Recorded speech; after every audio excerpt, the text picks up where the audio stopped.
আমার মেয়ের পরীক্ষার টাকা আর সেই টাকা আমি জরিমানা দিলাম শুধু এই তেলের লাইনের জন্য। আমি এই গাড়িটা কি ফেন্সি তেল নিয়ে এসেছি, আমি গাড়িটা নিয়ে এসেছি কাঁচা মাল।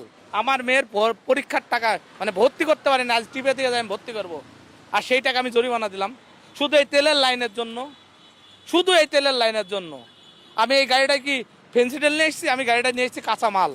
তাহলে কি এই ঢাকার লোক যেন সুখে খায়, সুখে পড়ে, তাই কষ্ট করে নিয়ে আসছি। তাহলে আইসি যদি এই দর্শকের ভূমিকা পালন করছে, গ্রামে তেল দিচ্ছে, একটা মোটর সাইকেলকে আপনি ছবি তুলে রাখেন, একটা তেলকে ছবি তুলে ডেলি ওইটা ওর পেশা হয়ে গেছে। 10 লিটার তেল যদি তুলতে পারে তার 3000 টাকা কামায়। ঢাকার লোকের এই ঢাকার পুলিশ যদি না বোঝে যে তারা বাইরে থেকে আসছে, তাদের তো তেলের দরকার।